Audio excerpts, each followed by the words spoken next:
Is that a calamity? Is that the word I'm looking at? For what? That one right there.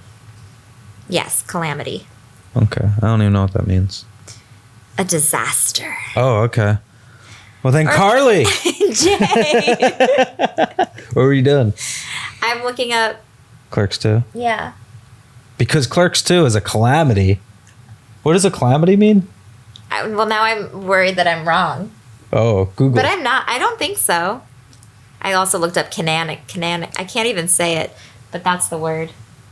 Canonically? Maybe that's right. Canonically. An event causing great and sudden damage of distress or disaster. No.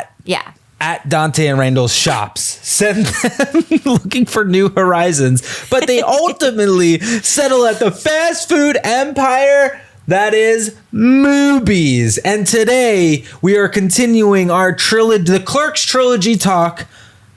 And today we're talking about my favorite of the trilogy. Same. Clerks II. Yeah, fucking chef's kiss. I would say, you know, it's actually pretty funny now that I'm like, because I'm like rerunning Clerks II in my brain. And how I don't know, because I think it's one of those things where it jumps back and forth. Like, I love Chasing Amy. Mm-hmm. So if you haven't watched our first episode on Clerks trilogy, you should watch it, because this is literally we're picking up right where we left off. Yeah, what she said. So I mentioned that I love Chasing Amy. I also mentioned that I love.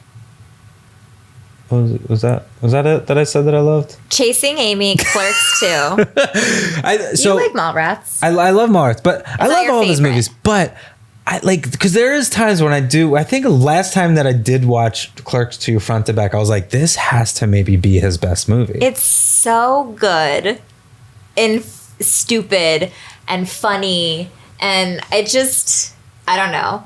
I told you, I watched it with someone who had never seen it before, and I was low-key mortified because when did this movie came out? In 2006? What is 12 years after 1994? 2006? Sure. I don't know. Sounds good. Wait, I literally have it pulled up. I would say it's probably 2006. It was definitely after my dad passed. Yeah, it's 2006. Yeah. Also, an hour and 37 minutes. Perfect runtime. We here at Will There Be Pie, which... Spoiler alert, there is no pie in any of these episodes. There's a melted Twix. I did not think this one through. I just realized once Carly walked in the house, I was like, shit, I'm gonna get pie. I know. I grabbed a bagel and then I ate it. And then we were like, we don't have pie. Yeah. Oops. So exactly to the question, will there be pie? No, there won't be on these 3 episodes. So that being said, 12 years later. Oh yeah, that's what I was saying. Okay. So this movie is definitely like a product of its time. Yeah. Comically. So if you've never seen Clerks before and you are or if you've never seen Clerks 2 before and you are easily offended, it might not be the movie for you. Yeah, no. I would love to watch like Gen Z people, because I was listening. What was it? I think I was like watching a video of like Gen Z listening to Marilyn Manson. No, Gen Z listening to Eminem. Yeah, like old Eminem music. That's what it was. And like they're like, oh my god, like they're just so disgusted. And I'm like, can I get a Gen Z like fucking YouTube video of them watching Clerks 2? A live reaction to Clerks 2. Just the donkey scene alone. Oh my gosh. I mean, even just the whole like the Wanda Sykes scene. That's what I was like. Okay, I was like, how do I word this? Yeah, the Wanda Sykes scene. That's like the scene where I was just like, oh my gosh, like this is so aggressive. Do you want to see a pre-uncut gems? That whole fucking moment, dude. Yeah. And then immediately my mind fast forward to the donkey scene and I was like, should we pause? Should we step away from this movie? It's amazing. I personally I think it's fantastic. I love this movie so much. Yeah. And I mean, not to get political here, but Carly is definitely way more politically correct than I will ever be. So for her to say that means a lot. It's true. But so 12 years later, Kevin Smith, dare I say, went back to the well. He had an up and down career with a handful of movies that didn't do the success Clerks did. Mallrats, the movie after Clerks, kind of put Kevin Smith in movie jail. It was a financial bomb, but as we all know, went on to become a cult sensation. Even fucking Stan Lee reads the Mallrats screenplay in one of the Marvel movies. Smith revived his career by making Chasing Amy. I think he made that movie for like $230,000 or something like that, which I mean sounds like a lot, but it's really not in the movie world. Yeah. Especially even in 1997, I think he made that movie. It was 97, right? Or something like that. Yeah, it was somewhere around there. Super low budget because Mallrats was a $6 million movie that went on to make like $2 million at the box office. But as I said, it found life on DVD, VHS. I even just recently bought the 4K restoration that Arrow Video put out. Shout out Arrow Video. And then, so yeah, as I mentioned, Chasing Amy is definitely one of my favorite Kevin Smith movies. But even just like Tusk, I fucking love Tusk. So outside of the View Askew universe and just the Kevin Smith movie, I fucking love Tusk. I like Red State. I like Red State as well. I watched that not too long ago as it's down there still. Ooh. We should do some episodes on those. Yeah. The later half of Kevin Smith's career. Yeah. And then so then after Chasing Amy, he got his career back. He made Dogma with Ben Affleck, Matt Damon. Good. That's another super solid one. Jay and Silent Bob Strike Back. Jersey Girl, and then brought the gang back together for Clerks II, which is probably, I even say it here when I was writing my notes, which is probably my favorite Kevin Smith movie. It's so good. I even put LOL. Lol. The first, as discussed in the first episode, the first Clerks was made for roughly a little over $27,000, but this time around he made this movie for $5 million underneath the Weinstein Company banner. Bomb, bomb, bomb. I'm not going to get into that. Anywho, moving on. As we already said, this movie is fucking hilarious and it would never be made today. Did you see this movie in theaters? Oh, absolutely. Same. I had to see it a couple times because the audience was laughing so hard. I missed a lot of dialogue the first time I saw it. It's fair. I'm kind of curious if I saw this twice in theaters. It's likely. I did. People were like, I was falling out of my seat. Like, it is just, it's great. Like, the humor is just so insane that you're like, did they really just go there? Yep. Yeah. Yeah. It literally, like, it's literally you get a laugh every single scene. That's why, like, in the sense of, like, the best Kevin Smith movie, I would say is this one, just in the sense of, like, it literally plays out like a fucking YouTube video where your attention span, even when you start drifting off, there's a one-liner that's it brings you right back in. Yeah. And the even writing, when they're having like a serious minute, it's like, I'm gonna take it back. You get taken back, but then it also like, unless was that a callback to the movie? I mean, kind of. But then it's also like it throws in some comedy. So it does. It has heart. Yeah. But it's also like, ooh, steel cage match. Like at the end when they're having like their heart to heart, and he's like, they're gonna make out. Like like there's just little moments where they just. Yeah, I mean, I think like even the moments when, I mean, to back up that point, even the moments when him and Becky are chatting in the office, and then there's that cute little moment, and then all of a sudden the door whips open, and it's like I make fun of Lord of the Rings so hard. It smells funny in here. Just all that. Yeah, that too. It's just, there's just like these little things. So that's why it plays like a fucking YouTube video, man. Like it literally is the best wave form. Like there's literally something going on every 5 pages. There's a dance break. There's a dance break. Like it's such a good movie, and I think I understand why Kevin Smith probably does not talk about this movie that much, just because easily cancelable. But fuck all that. I think, dear Kevin Smith, if you're watching this, you shouldn't hide the fact that you made probably one of the best movies in the early aughts. That's all I'm going to say. Yes, agreed. I even absolutely love the making of Clerks II on the DVD, and he's showing Robert Rodriguez and Tarantino for the first time. Did you ever see that? I definitely have watched it. Did you get I think so. I had the one that came with the Mooby's box, and it came with the visor. Oh, no. And the fun toy name tag. No, I just had the Blu-ray. Maybe. No, it wasn't the Blu-ray. This is before the Blu-ray came out. Do you still have that stuff? Yeah. Nice. That's awesome. So we're going to take it back. We're going to back up. We jumped ahead a little bit, but I love that. This movie stars the original cast: Brian O'Halloran, Jeff Anderson, Jason Mewes, Kevin Smith. But this time, Mr. Smith has brought along two newcomers. And that is Rosario Dawson playing the character of Becky. Mm-hmm. Love me some Rosario Dawson. Same. And Trevor Fairman, was that how you say his last name? Yeah. Who plays Elias. Who in this movie, he's a prude. He tries to be hip. Movies. Oh, that's great. I know. That's awesome.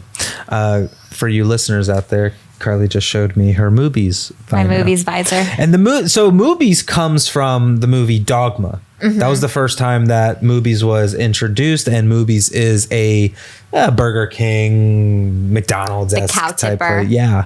Which and a Mooby muffin. I think it was like right when the pandemic was when you were allowed to start doing shit again in Los Angeles. There was a pop-up Mooby's that we went to. It was so good. That was fun. They had Impossible Burgers and Tater Tots. Oh yeah, and lots of photo ops inside. Yeah, with stores from Mallrats, and I Assure You We're Open. Yep, it was a lot of fun.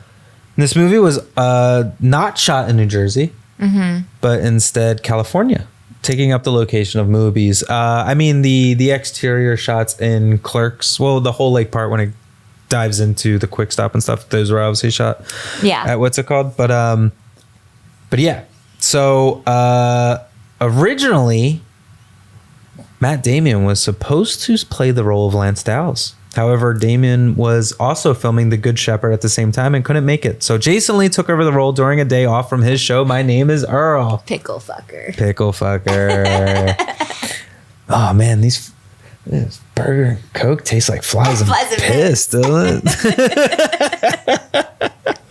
And then he continues to drink it. Yeah. I also, dude, I love the way that this movie is shot. Same. Like, it's very like docu-style feel. I think I even wound up telling my DP for Sicklerville that like watch Clerks II, because it's like one of those like styles that I really like. But it's also like just the film grain. It's just very pretty looking. And I remember, I think he says it on the commentary. Kevin Smith says, he's like, if he knew, because like the beginning of the movie shot in black and white. Yes, I love the transition. I think he even said, I don't know if it was on the commentary or somewhere. He says that like if he knew how beautiful it would have looked in the black and white, that he would have just made Clerks II in black and white.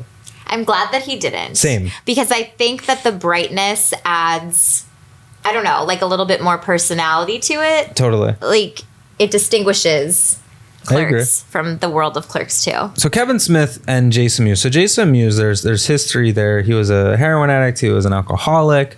And it was on the set of Jay and Silent Bob Strike Back that Kevin Smith saw how bad it was, to the point where he was throwing in the towel in the whole View-esque universe. And that's part of a reason why Kevin Smith went on to make Jersey Girl. So one of the things that most prompted Kevin Smith to make the film was a promise he made to friend Jason Mewes. If Mewes managed to stay off drugs, he would be able to play the character of Jay one more time. And Smith kept his promise. I love that. I love the like accountability, even with Jay and Silent Bob Get Old, and just like the checking in of making sure that he's staying on track. Yeah. Also that they worked in some stories into Clerks II that actually happened. I have that here. Apparently when Jay makes the comment saying got pulled over for deployed airbags, that was all real, and that's why he went to rehab. So what was it like suspicion of mischief? What does that mean? We're driving around with deployed airbags. So good. It's so good. I could literally quote this movie, I think, from front to back. But I won't. My memory sucks, so I won't, otherwise because I won't. Then I'll get canceled. That's very fair. But dude, isn't it so weird and funny that like when you were talking about the Wanda Sykes scene, and we'll just call it the Wanda Sykes scene because if you know, you know. Yeah. That whole fucking moment, this whole movie just seems like there's a lot of moments where I don't know, I even like kind of like it trickled into my brain of like I love like those anxiety ridden moments in movies and stuff where like you're that. like You're just like, oh my god, there's so much, like put the fucking fires out, put them out. This whole Wanda Sykes scene, I don't know, what is that, maybe like a 5-6 minute scene, something around that. Like I'm kind of curious on what the runtime is of that, but that whole fucking moment, dude, holy shit, it's just chaos. But it's so, you're laughing your ass off, your anxiety's going through the roof, and you're just like, oh my god, but then you're laughing your ass. It's because it's like, it's amazing. It's like they just came back from the go-karts. There's like supposedly a line out the door, so the characters are stressed out because they're trying to like keep up with all the orders, but then there's crazy stuff being said by Randal, and then it's just like one thing after another where you're like, holy cow, like, what is happening? Like I'm just like, I don't even know how the fuck one writes a scene like that where it's jumping back and forth so much but staying so specific on the beats and shit. I'm like, what cocaine were you sniffing, Kevin Smith, while writing that scene? Like, especially because you know that like some of that 100% had to be improv with Wanda Sykes and her when it does the cutback. Like I'm very curious if there's two cameras rolling. So I'm curious if there was two cameras like, hey, nobody rolling. From our church in here. Oh yeah, fine, it's fine. I'm curious if two cameras were rolling on like Jeff Anderson and Rosario Dawson and like Brian O'Halloran. I'm curious if there's just cameras just rolling, capturing the moments, and then they did the other setup of like Wanda Sykes' lines and just, you know, improving and I stuff. think there's some deleted scenes or outtakes on the DVD that I have. Oh, probably. What do they say? Like, oh, I don't know, babe. There must be some white freaky people shit. What the hell? You want to do a cock stain? Cock stain? Cock stain? What the fuck is a cock stain? I don't know, baby. That's some white freaky shit. That movie's so good, man. Oh my god. I mean, sorry. So let's talk about the actresses that were considered for the role of Becky. Because I mean, so in the original Clerks, I mean, you had, I mean, as I said in the first episode, go watch it, listen to it right here, over here. That movie was a cast of unknowns, especially the women. And what's her name? I don't know when. You do know that what's her name passed away. Who? The girl who played Caitlin. Caitlin passed away. So she actually died after making Clerks II. But Veronica was not in Clerks II either. But so Caitlin, I think she had cancer, maybe? Lisa Spoon Noir? I don't know how to say that last name. Yeah, I mean, even at the end of Clerks 3, I think it says like in memory and stuff of her. So the original females that were in Clerks did not come back for Clerks 2. So that's why we have a whole newbie, with whom is Becky, which is Rosario Dawson. And among them that were considered for the role was Sarah Silverman. But she didn't want to play a love interest, but noting that she would have played Randal in a heartbeat. Amazing. Rachel Weisz, who the filmmakers considered too difficult to get a hold of. Interesting. Bryce Dallas Howard, who was already, albeit secretly, attached to Lady in the Water. Got it. Liv Tyler, who did not feel comfortable saying much of the dialogue. Yeah, that tracks. And Ellen Pompeo, who could not do the movie because of her commitment to Grey's Anatomy. I thought you would like that one. I do like that. I think Rosario is a really good fit, though. So Rosario Dawson, considered a long shot, finally agreed to do the movie mainly to see the filming of The Donkey Show. Which there, I'm just like, Rosario, what's your number, girl? I love that. That's why you went to do this movie. That's fantastic. She fits in with the crew so well. Because I remember hearing that she was attached to the project and being like, really? Yeah. You know? Yeah. But it works. There's a lot of stuff. I have it in my notes, but it's like loosely based off of, it's all true, but it's like the way that I'm saying it could be wrong, so don't hold me to it. But there was a whole thing that I remember, it was either I know he even states it a little bit in the Clerks II documentary, Jeff Anderson had no interest in returning to Clerks. I remember that. Was that for Clerks 3? That was for Clerks 2. Oh, okay. So Clerks 2, when that was coming about, because this is all loosely just throughout the years of reading interviews and stuff like that, that Jeff Anderson like kind of like had an issue with living daily life, knowing, because like the Randal character, his voice is so very distinct. Yes. So it was very hard for him to just like kind of move on to other things and stuff like that. And he wound up actually directing a movie himself that had Trevor Fairman in it. I don't know if you ever saw that. Mm-mm. I forget what it's even called. I do vaguely remember it now that you said it. I'm gonna look this up. Because I love Elias, his character. He's so stupid in the best way. The shark backpack just won my heart immediately. That scene. I love him in this. Now You Know. That's what Jeff Anderson made. Okay, 2002. Yeah. Now You Know. So it took a long time to get Jeff Anderson to agree to be in Clerks 2. And then I think like something similar kind of happened with, I think like he wound up wanting to do Clerks 3 after, which we'll dive so much into, after Kevin Smith had his heart attack. Yeah. That being said, I don't know what else to really say about Clerks. I mean, like I just, like, I'm trying to think, like there's not a crazy amount of information on the movie.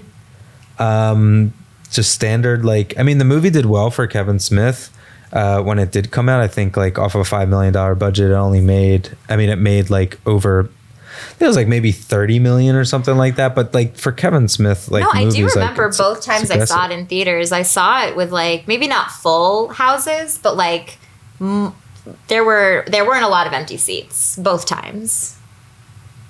I remember seeing it was a full packed house. Random fact: first movie I snuck into was Jay and Silent Bob Strike Back. Really? Yeah. And then my two friends got kicked out, and then I only stayed for like half the movie because I was like, well, what are they doing? And what if I get caught? FOMO. So yeah. But yeah, I mean, there's a lot to say about this movie, but there's like, I don't know, like little stupid shit like Kevin Smith's daughter is the woman, the little girl that waves, and is, it's like little stuff like that. Emma. Yeah. What I'm like, we've already stated that we love this movie so much. I love it. If you haven't seen it and you're not easily offended, I definitely recommend watching it with friends. Maybe, I don't know. It's so funny. It's really good. Oh, we totally do. I just can't. Okay, I'm done. Goodbye horses. That whole scene. Oh, and then yeah, I'm trying to think of like things to like talk about. End, are like insanely long because Kevin Smith thanked like everybody that was like joined his like MySpace thing. Oh, so yeah. I remember that one of my friends, like I remember when we watched on the DVD, like we would pause it trying to find, because it's alphabetized. It's so small too. So small, and it goes like crazy because he actually, if you watch all the credits, it's almost done kind of like a playbill where it's like he thanks a bunch of people by name and then it hits the MySpace thing. It's not on, because I bought it on digital to watch it. Oh, they don't have them on digital? And it's not on the digital. Oh, really? It's on the DVD, though, and you have to pause it because it goes by so fast. I do remember this fact. The Mooby's in the movie was a closed-down Burger King. Which, I mean, makes sense. When you look at it, it's like, yeah, I see that. Yeah. Kevin Smith's original idea for the film had Randal and Dante working at New Jersey's famous Seaside Heights Boardwalk. Smith changed it to a fast food restaurant when filming at the Boardwalk proved to be too expensive. Yeah. That would have been interesting. Oh, yeah. I remember when this screened at the 2006 Cannes Film Festival and received an 8-minute standing ovation from the midnight crowd. Which I feel like, what fucking movie doesn't get a standing ovation at the Cannes Film Festival? Every one. I feel like back then it wasn't as, I don't want to say back then. Like, I don't want to be judgy about it, but can you imagine clapping for 8 minutes? That's aggressive. That's so I'd be aggressive. Like, I would literally tell people, can you just sit the fuck down? I remember the video of people clapping for Brendan Fraser at the Whale, and he's like, please stop. Yeah. Fucking same. I was like, go. He's like, thank you. I'm crying. Can we wrap it up? I just imagine being so awkward. Like, thank you. Thanks for 8 minutes. Excessive. Because obviously that's a big, huge hype. Yeah. For like, oh my God, this movie's got to be so good. But now like the last cons, whatever the fuck, just came back. Whatever that last one was, it's like, this movie got an 8-minute standing ovation. This movie got, like, every movie got a fucking like 5 minute, at least a 5-minute standing ovation. I'm like, these movies aren't that good. Get out of here. Stop it. They're not. Please stop. I remember hearing, I forget what movie it was, but I like, I don't want to say it, but it was like one certain movie that I remember being like, is it really that good? And then I saw it and I was like, I wouldn't have clapped for that long. What movie? I'll tell you later. So curious. I mean, there's so much I could say about this movie, but there's not much I can say about this movie at the same time. It's just, I highly recommend. I mean, when viewing this trilogy, what is your order? I mean, I think I kind of already know what the order is. Well, shouldn't we do that at the end of the next episode? I was going to segue into that. Oh. Because I would assume that your order is probably my order as well. 2, 1, 3? 2, 1, 3. Yeah. So Clerks 2 is probably my favorite, then Clerks. Yeah. And then Clerks 3. And you'll find out why on the next episode of Will There Be Pie?